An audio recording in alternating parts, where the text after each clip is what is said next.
اگلا سوال ہے، لوگ بیٹیوں کو عید اور شبرات دے دیتے ہیں لیکن جائیداد میں حصہ نہیں دیتے، تو قرآن و سنت کی روشنی میں ذرا بتائیں اس میں۔ اس لیے نہیں دیتے کہ یہ لوگ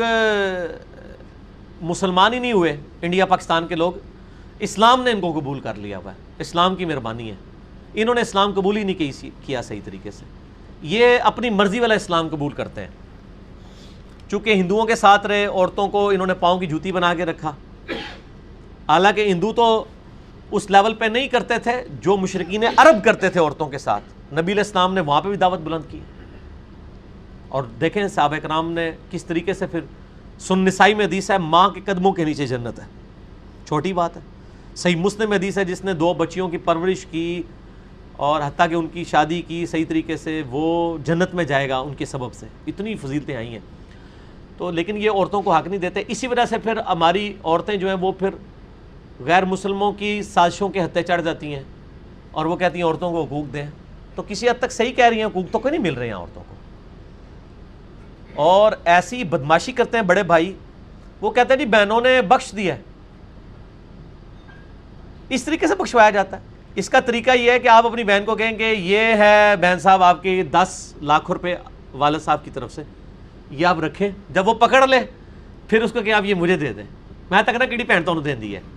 او انگور کھٹے ہیں، اور بہنوں کو پتہ ہے کہ انہوں نے دینا کوئی نہیں تھے، ہمیں بگاڑ بھی لئیے،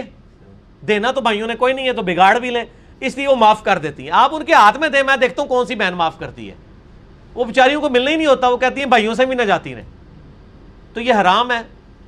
اسلام نے تو حکم دیا، یہ عیدیاں شیدیاں اسی لیے دیتے ہیں، میرے اللہ کہ شاید کہہ دیں قیامت الدین بخشوا لیں گے۔ میرے ایک دوست مجھے بتانے لگے، کہتے ہیں کہ میرے سسر نے لاکھوں کی جائیداد اپنے 2 بیٹوں کے نام کر دی ہے، اور ان کی 5 بیٹیاں ہیں، ان کو کچھ بھی نہیں دیا، اب مر جائیں گے تو وراثت تو تقسیم ہی نہیں ہونی، وہ بیٹوں کے نام ہے۔ تو کہتے ہیں ان کے بڑے بیٹے نے ان کو قائل کیا کہ ابا جی ਧੀਆਂ ਜਿਹੜੀਆਂ ਹੁੰਦੀਆਂ ਨੇ ਬੜੇ ਨਰਮ ਦਿਲ ਹੁੰਦੀਆਂ ਨੇ, ਕਿਆਮਤ ਦਿਨ ਤੁਹਾਨੂੰ ਮਾਫ ਕਰ ਦੇਣਗੀਆਂ, ਤੁਸੀਂ ਸਾਡੇ ਨਾਂ ਲਾ ਦਿਓ।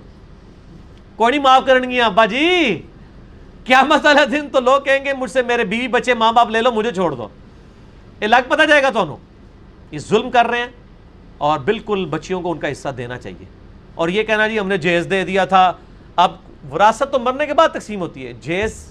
تو گفٹ ہے، آپ اپنی مرضی سے دینا چاہتے ہیں ضرور دیں۔ بیٹوں کو بھی اگر گاڑی نہیں نکلوا کے دی ہے تو بیٹی کو کچھ زیور پہنا دیا، اس میں کیا حرج ہے، گفٹ ہے۔ جہیز مانگنا غلط ہے کہ وہ لڑکے والے مانگیں، اپنی مرضی سے کوئی دیتا ہے ضرور دے۔ باقی یہ جو جہیز لعنت اس اعتبار سے ضرور ہے کہ آپ کسی سے ڈیمانڈ کریں، زیادتی ہے لڑکے والوں کی طرف سے، یہ نہیں ہونی چاہیے۔